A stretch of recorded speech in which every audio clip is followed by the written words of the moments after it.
Good morning guys, nandito po tayo ngayon sa Barangay San Rafael sa bayan po ng Bungabong. At papasukin po natin yung pinakamalaking kuweba po ng Oriental Mindoro. Ito po yung San Rafael Cave. So bihira lang po ang pumapasok dito kasi po medyo nakakatakot daw po ang lugar na ito kasi po napakarami niyang butas. Talagang napakadilim po sa loob. Ayan, titingnan po natin. Ng paniki. Ibig sabihin may kuweba ka po na ito. Ang tatagusan nito doon, katabi ng malaki. Marami siyang butas. At nung una po, medyo nag-aalangan po kami pumasok dyan. Kasi yung mga paniki po ay yung mga paniki po dyan ay ang bibilis lumabas. Grabe, nakakatakot. Parang pag ikaw po ay nabangga niya sa mukha, baka posible po na mabulag kayo kapag nabangga kayo. Dito.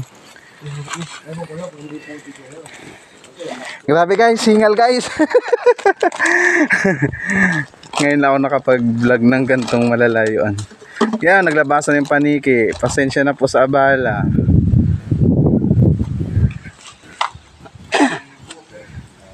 Kuya, walang ano yan dyan?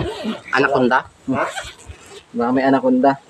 Yan nga ang sinasabi ko. Ako may hindi ko masasagot kung meron or wala. Martinez.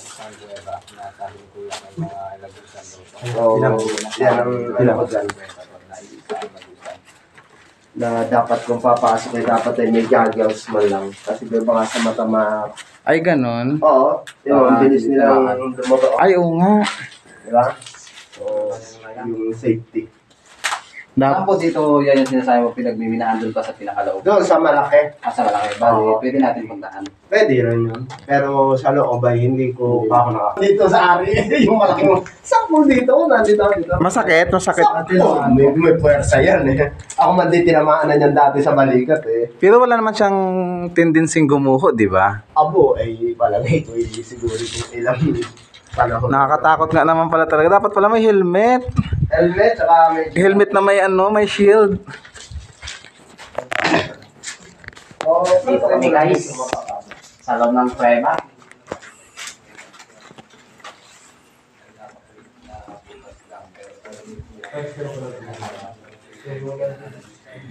Oh my.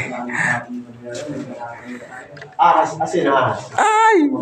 Sawang puno yung kinain. So, ganito pala ang feeling pag pumapasok sa kuweba.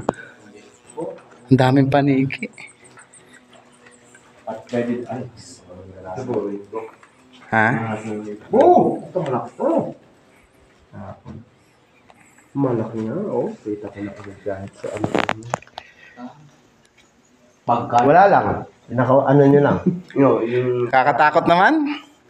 Lalim po ng mga butas, no? Grabe guys, oh. Ito yung pinagdaanan namin. Ang ganda ng ano, oh. Okay dito sa... Ang ganda ng bubong. Ito lang ang kuweba na may aircon eh, oh. This... tingin ko, ano na siya, patay na ka. Hindi na mawala na siya ang bato parang nasiyos na. Hindi katulad doon sa isa na kahit pa paano, hinapatak ng tubig. This is my first time Na makapasok na. makapasok ng kuweba. Kaya medyo ilang pa ako. Mindoro, ilang narating ka. Oo nga kuya, ngayon lang ako talaga nakapasok ng kuweba. Yan, kabit ko lang kayo. At least, Microphone. kami, kahit sabihin pa na, Hala, ang haba mga pala. Haba. kahit sabihin na kami taga Muntinlupa, Ito ngayon nga, ngayon ka lang nakapasok dito. Oo. ako man. Si kuya ngayon lang din kasi ayaw niya pumasok. Ayoko kasi wala naman naggaya din sa akin na, tara, ganun, wala. So ako nga yung bantay dito. First time mo lang din dito ngayon pumasok. Doon sa isa, yung pinagmumula namin tubig, common isang beses nagkaroon ng problema yung aming water supply. So talagang, sabi ko walang pagpipilian. Doon nga kuya, pailaw nga. Pinasok ko. Ay, doon maganda kasi doon nagagaling po yung tubig. Doon Pero ano siya, may butas siya na Grabe guys. parang Amazing. pag nandun na sa loob, Opo. may butas lang siya na maliit na paupo ka. Paupo mo papasukin. Bago paglabas, paatras din ang paupo. Ano dyan? Nakakatakot. May maliit. Tulad yun, na nakakita ng malaking ahas. So ayan, tulad niya. Ay, ayaw ko ng ganyan. Ayaw ko ng ganyan. Gagapang lang. Gapang lang. Pero parang ano, malalim ang butas na May yan. palalim pa sa loob. Malalim sa loob.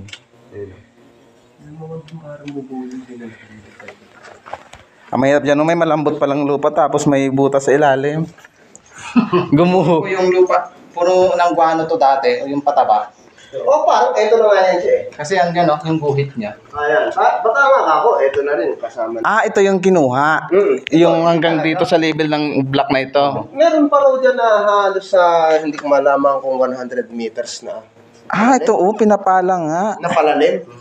Kahuhukay na, ayun. Ito yung minimina, itong lupa na ito. Ito na nga din yun eh. Parang eto na yun. Kasi nung nakita ko yun siya, is powder na eh. Dumaan na lang sa gilingan na pinafabricate ng may-ari. Ay, naano ko baka may malambot tapos may butas sa ilalim. Doon sa mismo, doon, sa may parang... Sa may kultin Buddha. Oo. Doon naka...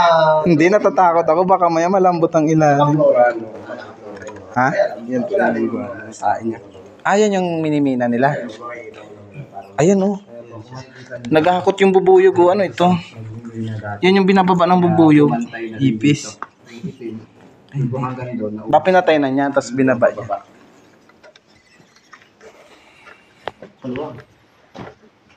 Saan ang tagos nito, kuya? Doon din sa may malaki. Ibig sabihin nakadaan ka na pala dito alam mo na. Yung nga anak ko nga, itinuro niya sa akin. Tayo, yung palang butas doon sa kabila, ayun lang pala yung, ito na yung Itong kuweba na to ay nagusan doon sa isa. Guys, huwag kayong mag-i-exit sa aking video. Panoorin nyo hanggang dulo. Di ko alam kung anong meron dito sa unahan. May gulong Hala, may vulcanizing dito. Ayan, yan lang sinasabi ko na kung minsan hindi maganda, di ba? Pinapapasyalan sa turista. Nakatap sa barangay, pero hindi mapalinis. Ayan guys, may vulcanizing. Kung sasabihin natin na, hindi sa baba pa siguro, pwede makakina sa mga plan. Ay, ang dami palang lagusan talaga.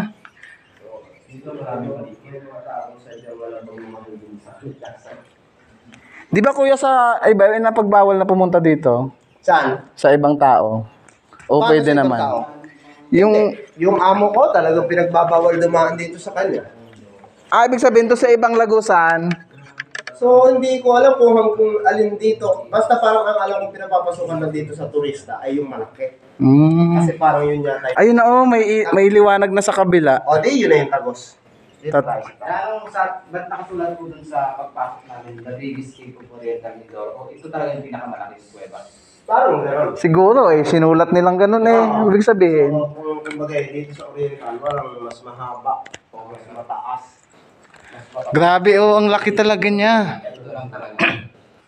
Ayaw panalagusan, o. Wag laang may malaglag na malaking sawa. Di ba? Kasi di ko alam gagawin ko pag may malaking sawang nalaglag sa taas. Aray ko.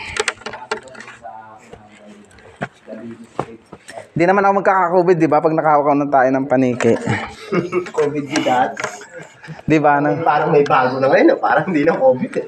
Ayun, may gulong ulit. Oo, meron pa yan dun eh. Kaya sabi ko nung una kong nakita yan dito. Doon sa bukod kasi meron pa yan.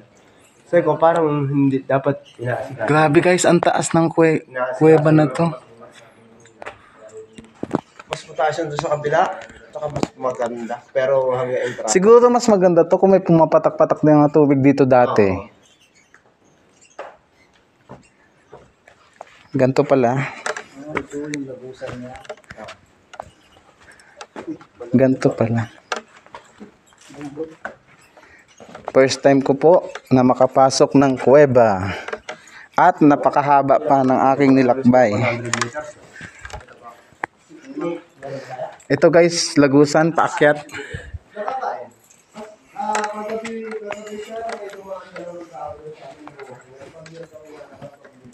Grabe may nag-iiwan ng ebidensya dito. Ayan mga 7-up. Dapat mga gantong lugar, hindi natin iniiwanan ng kalat. Ang daming butas-butas sa paligid. Ayan. Natatakot na ako baka baga guys may ahas na lumabas. Ayan, bakit na tayo? So dito po tayo sa kabila lumabas. Hindi po tayo doon lumabas sa ating pinanggalingan. Grabe oh.